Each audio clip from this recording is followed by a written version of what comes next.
Hello, welcome to my channel. Tara, pasyalan natin itong mga kambing. Ang init-init. Ito naman si Spartan, yung lalaki sa aming Spartan. mga kambing. Siya yung nagpapadami ng kanilang lahi.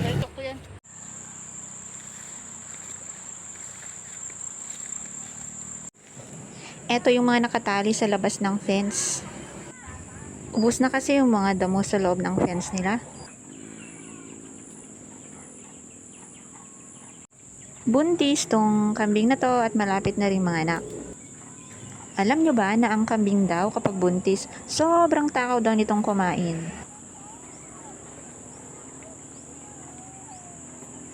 Nagsasaw. Ito naman si Pretty. Pretty daw ang pangalan ng white na kambing na to. Hindi na lumalaki yung saging na yan, kinakain lagi nila. Ang cute-cute. Ito naman yung mga pinakabagong pinanganak. 2 weeks na yata itong mga kambing na to or 3 weeks na. Matakaw na silang kumain eh. Pero dumidede pa rin sila sa nanay nila.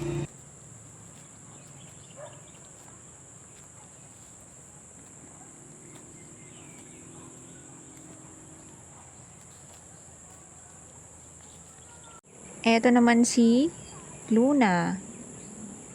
Malaki na rin to. Nanganak na rin yata to once.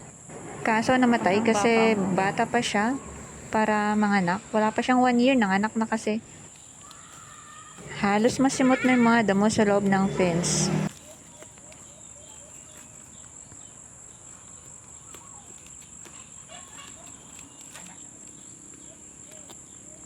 Sila yung mga unang bat sa aming mga kambing.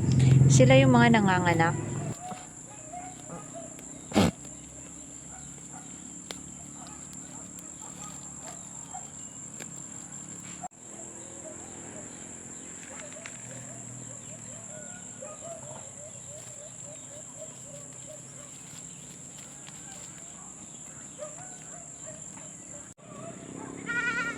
Mas masarap yung pagkain sa labas.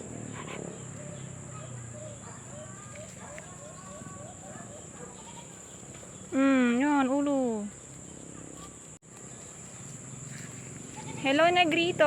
Ang cute mo naman. Uy, talon-talon, talon-talon. Pasikat. Negrito. Ay, sumagot. Ito. Sinong mama niya? Anak ni Ana. Oh, Kaya black. Negrito. Negrito daw pangalan mo eh. Negrito. Ah, lumingon. Uy, pa-cute. Uy, may kuto ka din. Check mo tumanda ito yung kuto na. Negrito. Kasla aso. Oh, po. Sumagot pa. Hello, Negra. Ang pangalan na? Negra at saka Morena. Mas masarap talaga ang damo sa labas. Negra, Morena. Sige. Pahabain ang liig. Ayun. Ang cute kaya. Negra. Babae. Ang cute naman ng parang ano tsura nito? Ang cute naman ng mukha mo. Ito naman si Morena. Uy, very good. Takaw nila kumain. Ang cute naman ng mukha nito. May makeup. Mama nila dito eh. Agkam sa dito eh, kambal. Wow naman. Nakumpleto mo't vaccine da? So, nga ibus ayaw ni Kandi. Ang haba pa ng tenga nito ah. Oh. Tingin ng daa. Ha? Pareha sila ng tinga ng nanay nila. Na, pag ganon. Pareha sa nanay niya. Pahaba yung tenga. May kuto. Check mo nga bukas.